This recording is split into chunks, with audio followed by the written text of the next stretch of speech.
La palabra del Señor, 1 Corintios capítulo 2 del 1 al 16, dice: así que, hermanos, cuando fui a vosotros para anunciaros el testimonio de Dios, no fui con excelencia de palabras o de sabiduría, pues me propuse no saber entre vosotros cosa alguna, sino a Jesucristo y a este crucificado.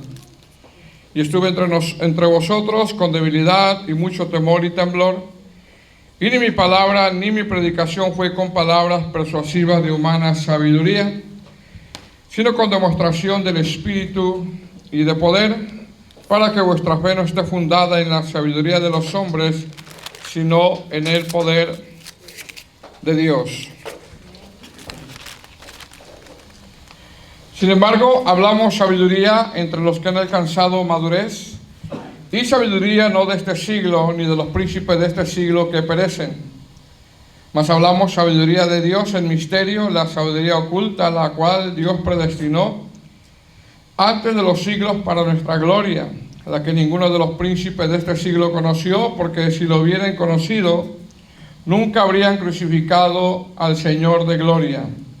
Antes bien, como está escrito, cosas que ojo no vio, ni oído oyó, ni han subido en corazón de hombre, son las que Dios ha preparado para los que le aman. Pero Dios nos las reveló a nosotros por el Espíritu, porque el Espíritu todo lo escudriña y aún lo profundo de Dios. Porque ¿quién de los hombres sabe las cosas del hombre, sino el Espíritu del hombre que está en él? Así tampoco nadie conoció las cosas de Dios, sino el Espíritu de Dios. Y nosotros no hemos recibido el espíritu del mundo, sino el Espíritu que proviene de Dios, para que sepamos lo que Dios nos ha concedido. Lo cual también hablamos, no con palabras enseñadas por sabiduría humana, sino con las que enseña el Espíritu, acomodando lo espiritual a lo espiritual. Pero el hombre natural no percibe las cosas que son del Espíritu de Dios, porque para él son locura y no las puede entender, porque se han de discernir espiritualmente. En cambio, el espiritual juzga todas las cosas, pero él no es juzgado de nadie. Porque ¿quién conoció la mente del Señor? ¿Quién instruirá? Mas nosotros tenemos la mente de Cristo. Uno de los propósitos, hermano, de estos 16 textos que vamos a abordar es la centralidad que el apóstol Pablo trajo cuando les predicó el Evangelio a los Corintios. Y a través de esa centralidad del Evangelio, o la forma como él les predicó, está tratando de corregir las divisiones. Amén. El apóstol Pablo en estos textos les recuerda a los corintios cuál fue la forma como él les predicó el Evangelio. Recordemos que los corintios, que son los griegos, practicaban un tipo de sabiduría. El hermano William explicó un poquito de eso la clase pasada, ¿verdad? Los corintios practicaban un tipo de sabiduría que en realidad practicaban la sabiduría filosófica. Ellos practicaban mucho la filosofía. Estos griegos por siglos y siglos, hermano, estaban muy influenciados. No era fácil convencerlos a ellos, porque estaban bien influenciados. Humanamente convencerlos no era fácil, necesitaba una acción del Espíritu Santo. Entonces estos griegos por siglos estaban influenciados por la filosofía, y no era fácil predicarles usando la elocuencia, porque ellos eran bien elocuentes. Eran bastante elocuentes, entonces Pablo no iba a usar esa elocuencia. Recordemos que de la filosofía viene la lógica, ¿verdad? Lo explicó el hermano William un poco. O sea, ellos practicaban por siglos la lógica, practicaban también la ontología. O sea, ellos meditaban en todo eso. Y la ontología se ocupa, que es filosofía, ¿verdad? De ahí se derivan todas estas ramas. Y la ontología se ocupa de cómo surgieron las cosas. Miren, eso meditaban ellos. Por ejemplo, ellos meditaban y cómo se hizo la nieve, sus meditaciones que tenían, ¿verdad? Meditaban, o cómo se hizo una manzana, o sea, la veían y meditaban en eso. ¿Y por qué es roja y por qué otras son verdes? O sea, lo que te quiero tratar de decir es que ellos, por ejemplo, agarraban algo creado por Dios y ellos meditaban, lo veían, ¿y esta manzana por qué es redonda? ¿Por qué es colorada? ¿Por qué sabe a manzana? O sea, en todos ellos meditaban y es lo que se le llama la ontología. También practicaban la estética, ahí viene de la filosofía.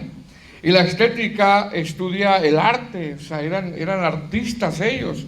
Estudia también la belleza.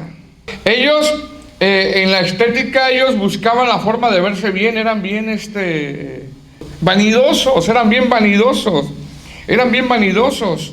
Estudiaban lo que era la belleza, el arte, y ellos buscaban verse bien. O sea, no era cualquier persona, ¿verdad? También de la filosofía está la epistemología, la antropología, la axiología, la nociología, que es la teoría del origen, y en todo ellos meditaban, ¿verdad? También viene la metafísica, lo que explicó el hermano, ¿verdad? De ahí viene la confesión positiva. No solamente buscaban ellos verse pues bien, ¿verdad? Meditaban en todas las cosas, sino que también practicaban la metafísica, el poder del pensamiento, y de ahí viene todo lo que es el declaro, el decreto y todo eso, ¿verdad? Aparte de esto, con todo esto que hacían eran narcisistas. Y un narcisista es alguien que se siente superior a los demás. Es alguien que se siente superior a los demás. Un narcisista cree que es indispensable y que no necesita de nadie. O sea, si eran ellos, hermano. Aparte que eran tremendos atletas, eran hombres atletas, eran artistas, tenían sus juegos místicos, que son los que conocemos como los olímpicos. Tenían concursos de belleza, pero entre hombres, no entre mujeres. Sí, los concursos de belleza eran entre los hombres, no las mujeres las tenían a un lado. Los concursos de belleza, se imaginan, ¿verdad? Los concursos de belleza, y pase fulano de tal y pasaba, ¿no? Concursos de belleza. Muchos de ellos vivían con hombres, muchos de ellos eran bisexuales, no todos, pero muchos de ellos eran bisexuales, y solo usaban a las mujeres para tener hijos, nada más. Era el único motivo por el cual se acercaban a las mujeres, para procrear, pero muchos de ellos su vida familiar la compartían hombre con hombre. Entonces ya se imagina, se creían la última Coca-Cola del desierto, eran narcisistas, eran pensadores, eran atletas, buscaban verse bien. Entonces Pablo no iba a usar la elocuencia, porque ellos eran bien elocuentes. Entonces los corintios, que son los griegos, por siglos estaban influenciados por esa sabiduría que Pablo le llama la sabiduría humana, o la Biblia le llama la sabiduría humana. Todo lo que le dije es perteneciente a la sabiduría humana, y por años ellos practicaban ese tipo de filosofía. También, como dijo el hermano William en la clase pasada, ¿verdad? Estos corintios, entre ellos se admiraban, se endiosaban a estos filósofos, ¿verdad? A estos inventores de todas estas prácticas, que en ese entonces ya estaba considerada como una ciencia, y todavía como una ciencia. Por eso el apóstol Pablo, cuando le dice a Timoteo, evita las profanas y vanas pláticas y la falsamente llamada ciencia, porque eso ya estaba pegando también en ese tiempo. Pablo no se refiere a la ciencia de inventar algo, sino a este tipo de ciencia falsa, a este tipo de ciencia. Entonces ellos endiosaban a Platón, a Aristóteles, a Sócrates, a todos ellos. Y es por eso que cuando los corintios se comenzaban a desviar, ya no endiosaban a Platón o Aristóteles, pero ahora lo hacían con Pablo, con Apolos, con Cefas. Y la idolatría ya no era a pensadores, sino a predicadores. Y viene Pablo y los pone en su lugar. Amén. Entonces, a pesar de que estos corintios por siglos estaban influenciados con este tipo de vida, con este estilo de vida, en este capítulo el apóstol les recuerda a los corintios, les recuerda porque ya se convirtieron. O sea, ya se convirtieron, les hace memoria la forma como él les predicó el evangelio. Y el apóstol, hermano, ya sabía qué terreno estaba pisando cuando llegó ahí. Él ya sabía. Cuando fue a los Corintios, él ya sabía qué tipo de audiencia le estaba predicando. Él ya conocía todo eso. El apóstol Pablo fue un hombre bien preparado, muy preparado. Se cree que sabía 4 idiomas, ¿verdad? Se cree. Entonces, él ya sabía qué tipo de audiencia le estaba predicando. Él ya sabía que los corintios practicaban la filosofía, practicaban la metafísica. Que él ya sabía que muchos de ellos eran narcisistas. O sea, les iba a predicar y esos se creían mucho, creían que no necesitaban de nadie. Y humanamente, hermano, era difícil que se convirtieran, era difícil que se doblegaran por todo lo que era. Miren, los artistas, son bien difíciles que se dobleguen los artistas. La prueba está, y no son tan grandes pensadores. Bueno, estos eran artistas, pensadores, gente reconocida, gente con una posición buena. Y era difícil humanamente creer que se iban a doblegar. Humanamente, humanamente. Por eso mire lo que le dice capítulo 2, versículo 1. Dice, así que hermanos, es decir, en base a todo lo que les dijo y lo que les va a decir, ¿verdad? Dice, cuando fui a vosotros, o sea, él ya conocía las prácticas de ellos. Cuando fui a vosotros para anunciaros el testimonio de Dios, no fui con excelencia de palabras o de sabiduría. Es decir, les está diciendo, hermanos, recuerden que cuando yo les prediqué el evangelio, yo no desconocía que ustedes antes de ser cristianos practicaban la sabiduría filosófica, tenían todas esas prácticas. Yo no desconocía esto, por lo tanto, no usé excelencia de palabras humanas o de sabiduría. Es decir, le está diciendo, yo sé qué terreno pisé cuando fui y les prediqué. Pablo se metía donde quiera, hermano, y predicaba. ¿Verdad? Versículo 2. Dice, pues me propuse, esta palabra me propuse, significa determinó él en su corazón, ya conociéndolos como eran, él determinó en su corazón, así como Daniel cuando propuso honrar a Dios, ¿verdad? Dice, pues me propuse no saber entre vosotros cosa alguna, sino a Jesucristo y a este crucificado. Es decir, está diciendo, el tema de mi predicación fue Jesucristo y este crucificado. El tema de la predicación es la obra que el Señor hizo en la cruz. Eso fue el tema de él. O sea, él no llegó con un tema que ellos que les interesaba tanto como la filosofía. Él llegó y les predicó la obra de Cristo. Aparte porque ellos estaban siempre interesados en escuchar algo. Entonces, rápidamente, él al saber lo que ellos practican, él rápidamente les empezó a hablar de la obra de Cristo.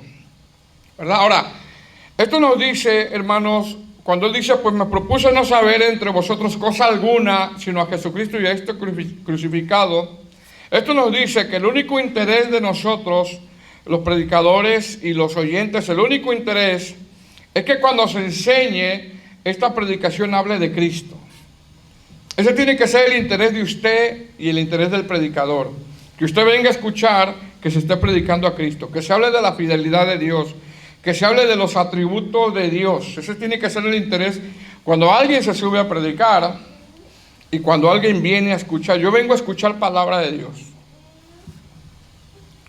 Vengo a escuchar palabra de Dios. Y el predicador también tiene que tener ese deseo de predicar nada más la palabra de Dios. Es decir, que cada sermón esté saturado de palabra de Dios, hermano. Que cualquier predicador que traza el mensaje esté constantemente glorificando a Dios en el mensaje. Constantemente esté glorificando a Dios en el mensaje. Y esto no es como gloria a Dios, gloria a Dios, gloria a Dios, gloria a Dios. Y no sabe qué decir, ve, ahí está, gloria a Dios. Y gloria a Dios. Glorificar a Dios en el mensaje no es eso, gloria a Dios. Y nada más, no saber qué decir. Glorificar a Dios en el sermón es exponer claramente los atributos y el carácter de Dios. Es decir, ejemplo, pues que Él es bueno. Eso es que el sermón diga que Cristo es bueno, que Él es santo, que Él es misericordioso, que Él es sublime, que Él disciplina. Es decir, exponer los atributos de Dios en el sermón, eso es glorificar a Dios. ¿Verdad? Eso es glorificar a Dios. Entonces, cuando el apóstol Pablo dice, Pues me propuse no saber entre vosotros cosa alguna sino a Jesucristo y a este crucificado. Está diciendo que les habló de la obra de la cruz. Les habló del plan de salvación. Y en el plan de salvación es inevitable nombrar los atributos de Dios. Cuando uno expone el plan de salvación, nombra muchos atributos de Dios. Por ejemplo, que Dios nos ama, ¿verdad? Que nos quiere salvar, que es salvador, que hay una condenación, que Dios condena también. O sea, es inevitable nombrar los atributos de Dios. Pues eso fue lo que les predicó el apóstol Pablo, versículo 3. Dice, y estuve entre vosotros con debilidad y mucho temor y temblor. Esta debilidad, temor y temblor no es un miedo ante los corintios, aunque algunos lo interpretan así, ¿verdad? Él no está diciendo, yo tuve miedo cuando yo les prediqué al saber que ustedes son gente muy elocuente. Él no está diciendo eso. Debilidad, temor y temblor habla de un temor reverente. De un temor reverente, habla de un temblor ante la palabra de Dios. Es decir, todo predicador ha de enseñar, hemos de hacerlo con mucho temor y temblor, sabiendo que la palabra no es de nosotros, sino de Dios. Por lo tanto, tenemos que esforzarnos en tratar de trazarla lo mejor que se pueda. No sacar textos de contextos, tratar de predicarla, hacer una predicación expositiva, tratar de exponerla lo más certera. Miren lo que dice Isaías 66:2. Dice, mi mano hizo todas estas cosas. Así todas estas cosas fueron, dice Jehová, pero miraré a aquel que es pobre y humilde de espíritu y que tiembla a mí. Mira quién dice que va a mirar él, al que es pobre y humilde de espíritu y al que tiembla a mi palabra. ¿Verdad? Es decir, el pueblo de Israel, hermano, tenía un hermoso templo y ellos se jactaban de eso. En el templo había muchas piezas de oro. Muchas piezas de oro. Mas, sin embargo, a Dios nada de eso le impresiona, hermano. Nada de eso le impresiona. Sino que lo que a Dios de verdad le agrada es que los que se acercan a Él sean humildes y tiemblen a su palabra. Por ejemplo, aquí nosotros arreglamos bonito, ¿verdad? Está bonito, ¿no? El piso. Me han dicho varias personas que está bien bonito el piso, la alfombra, el fondo, ¿verdad? Pero a Dios no le impresiona eso. A Dios no le impresiona eso. De verdad. Lo que Dios quiere de nosotros es que reverenciemos con nuestra vida su palabra. Reverenciemos. Entonces, cuando aquí en Isaías habla, dice, mi mano hizo todas estas cosas en Isaías. Así todas estas cosas fueron, dice Jehová, pero miraré a aquel que es pobre y humilde de espíritu y que tiembla a mi palabra. Es decir, Él hace todo lo que tenemos, Él lo hace, hermano.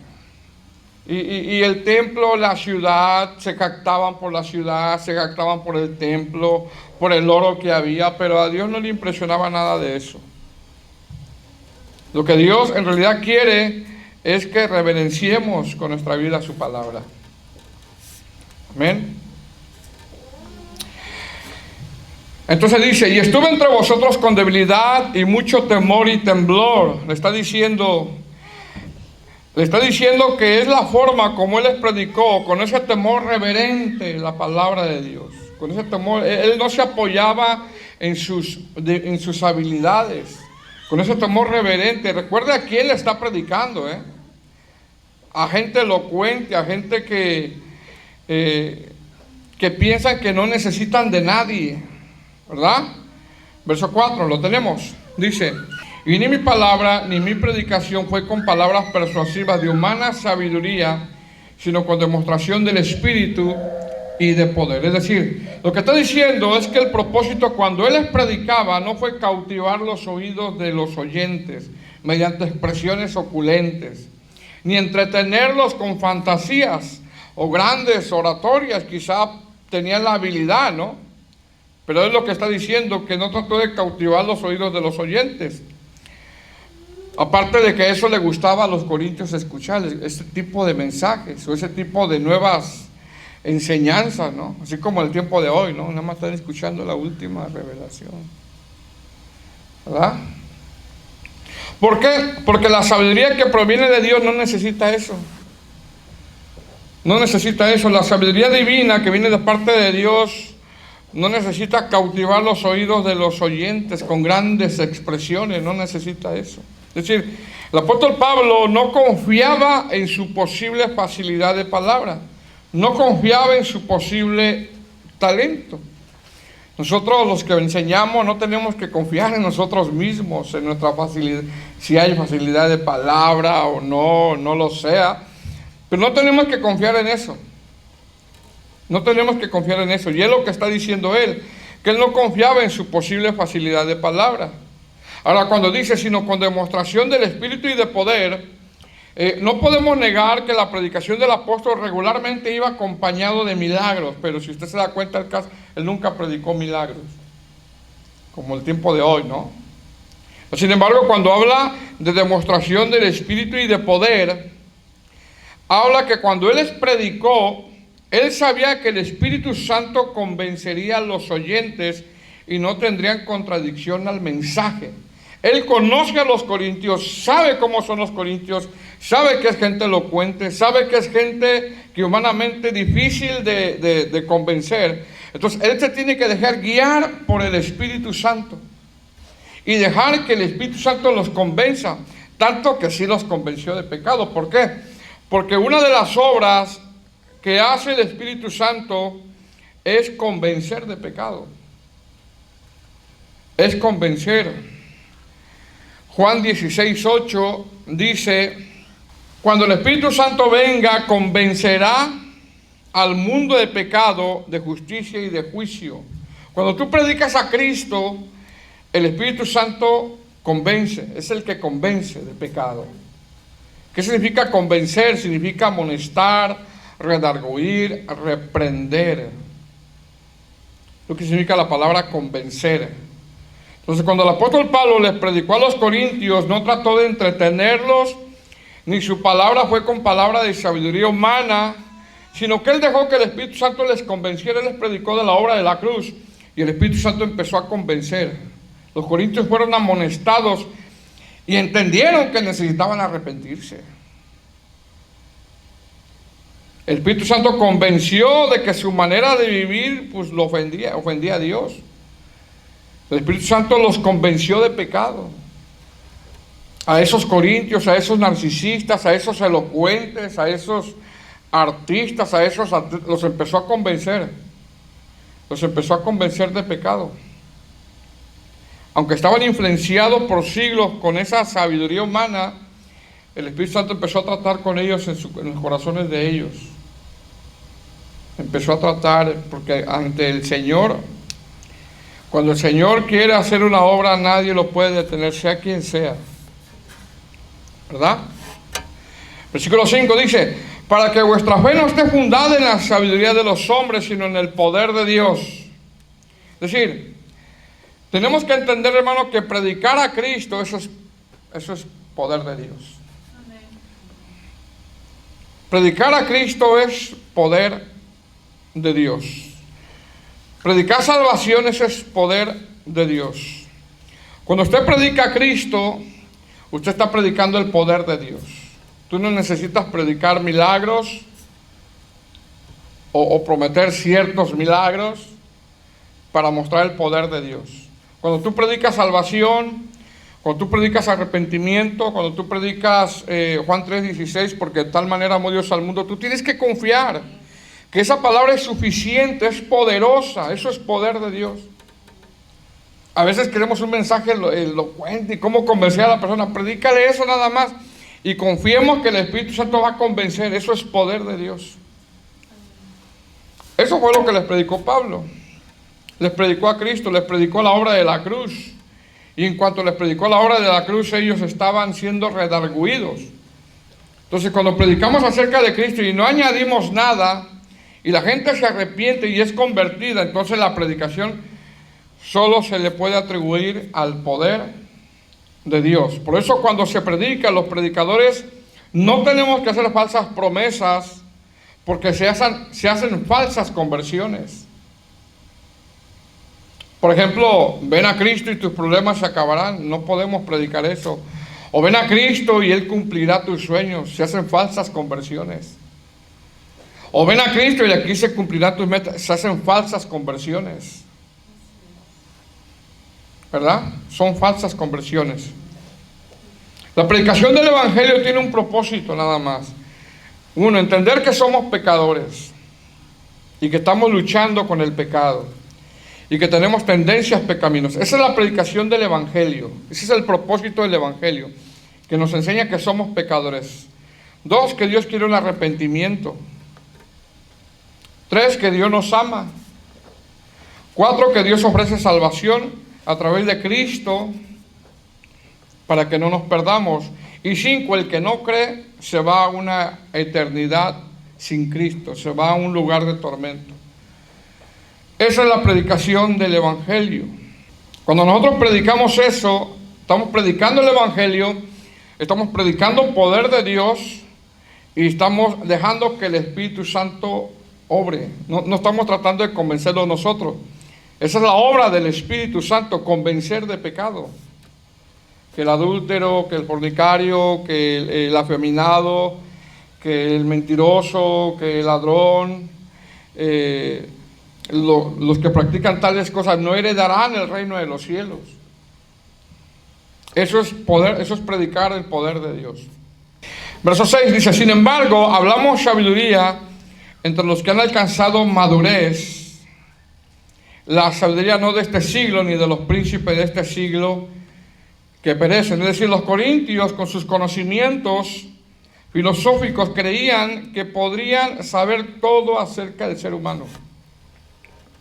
Y aquí el apóstol Pablo nombra que él no usó la sabiduría de este siglo, sino la sabiduría que proviene de Dios.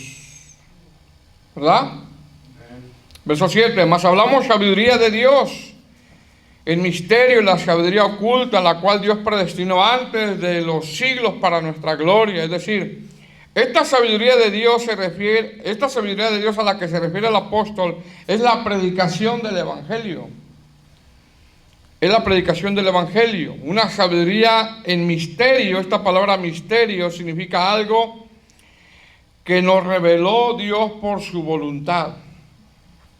Estaba escondido, pero ya Dios nos mostró que éramos pecadores, nos mostró que necesitábamos el arrepentimiento, nos mostró que este mundo vienen cosas terribles, estábamos ciegos, pero ahora nosotros nos deleitamos en el Evangelio, sabemos las cosas que vienen.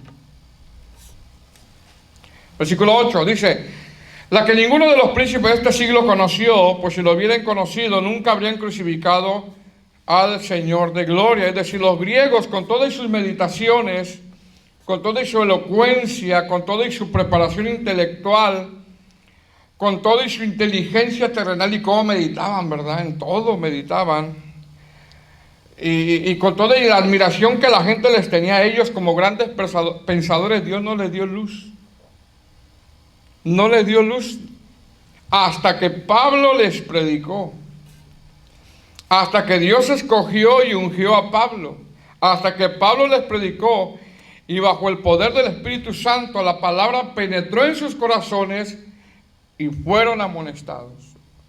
Para ellos fue imposible entender el Evangelio hasta que alguien les predicó y el Espíritu Santo les redarguyera. Dice: la que ninguno de los príncipes de este siglo conoció, griegos pensantes y fariseos. Es decir, los fariseos aún con la Biblia en mano estaban ciegos. Y qué tremendo es que los fariseos aún que enseñaban la Biblia no tenían luz, hermano. ¿Recuerda a Nicodemo? No tenía luz. ¿Recuerda al buen samaritano que estaba golpeado, que estaba tirado? Y pasó un levita, ¿verdad? No, yo voy al culto, dice. Ay, que se quede. Luego pasó un fariseo y iban con su Biblia al culto y él necesitado, y que se quede. No tenían luz. No entendían lo que era la misericordia, no entendían lo que vino a impartir el Señor. Amén. Versículo 9 dice: antes bien, como está escrito, cosas que ojo no vio, ni oído oyó, ni han subido en corazón de hombre, son las que Dios ha preparado para los que le aman. Es decir, verdades espirituales, las verdades del Evangelio, las que enseña el Evangelio, son las cosas que vienen solo de Dios, y Él las tiene preparadas nada más a los que le aman. Recordemos que Él nos amó primero a nosotros. ¿Qué cosas hemos visto? Su salvación, ¿verdad? ¿Qué cosas tiene preparadas también? Pues la nueva Jerusalén, verle a Él cara a cara, cielos nuevos, tierra nueva. Esas cosas las vamos a ver, hermano. Estos pensadores con su gran elocuencia nunca se les reveló el Evangelio hasta que vino el apóstol o vino alguien ungido por Dios y les predicó, y el Espíritu Santo los amonestó. Y por eso dice: cosas que ojo no vio ni oído yo, ni han subido el corazón de hombre. Amén. Verso 10 dice: pero Dios nos las reveló a nosotros por el Espíritu, porque el Espíritu todo lo escudriña, y aún lo profundo de Dios. Es decir, Dios las reveló a nosotros por medio del Espíritu Santo. Nos quitó esa ceguera, nos enseñó que a este mundo viene lo peor, nos enseñó que nos quiere salvar de la ira que va a venir. Nos lo reveló a nosotros, ¿verdad? A través del Evangelio, por medio del Espíritu Santo. Ahora, cuando dice, porque el Espíritu todo lo escudriña, aún lo profundo de Dios, esto habla que en lo profundo de Dios, en el corazón de Dios, siempre estuvo en revelarnos el Evangelio, siempre. Siempre Dios planeó en darnos salvación y darnos aquellas cosas que todavía no hemos visto y están preparadas. Versículo 11 dice: porque ¿quién de los hombres sabe las cosas del hombre, sino el espíritu del hombre que está en él? Es decir, por ejemplo, cada uno de nosotros, si nos escudriñamos a nosotros mismos, nos damos cuenta, por ejemplo, si hay rencores, si hay amargura, si hay un deseo ferviente de servir a Dios, si nos sentimos bien delante de Dios. Aunque a veces, hermano, ¿cómo estás? Bien, y a lo mejor sabemos nosotros que no andamos bien, ¿verdad? Por eso dice: ¿quién de los hombres sabe las cosas del hombre, sino el espíritu del hombre que está en él? Y diciendo: así tampoco nadie conoció las cosas de Dios, sino el Espíritu de Dios. El Espíritu Santo vino a impartir en nosotros el Evangelio. Nos vino a mostrar lo que había en el corazón de Dios, que nos amó, que nos salvó. Todas las cosas que vienen, las cosas que Dios, Él tiene preparadas, también cosas que no hemos visto. Es decir, de la misma manera, el Espíritu Santo escudriña lo profundo de Dios, o sea, está en lo profundo de Dios, y esto profundo de Dios nos la reveló a nosotros. Fíjense qué tremendo. Por medio del Evangelio, ¿verdad? Verso 12 dice: y nosotros no hemos recibido el espíritu del mundo, sino el espíritu que proviene de Dios, para que sepamos lo que Dios nos ha concedido. Es decir, sin el Espíritu Santo, hermano, es imposible entender todo lo que Dios nos ha concedido. Por eso a ellos, a esos griegos, a esos pensadores, antes de que se les predicara, nunca se les concedió, porque viene a través del Espíritu Santo. Y Él le dice: y el Espíritu Santo se les concedió a ustedes, y entendieron ustedes el Evangelio, de la misma manera que a nosotros. Versículo 13 dice: lo cual también hablamos, no con palabras enseñadas por sabiduría humana, sino con las que enseña el Espíritu, acomodando lo espiritual a lo espiritual. Es decir, ahora ya somos espirituales. ¿Las cosas son espirituales? Entonces ya entendemos lo espiritual, ¿verdad? Dice: pero el hombre natural, es decir, el hombre inconverso, hay otra traducción que dice el hombre animal. ¿Ah? Pero el hombre natural no percibe las cosas que son del Espíritu de Dios. Eso es imposible para ellos, porque no han recibido el Espíritu Santo.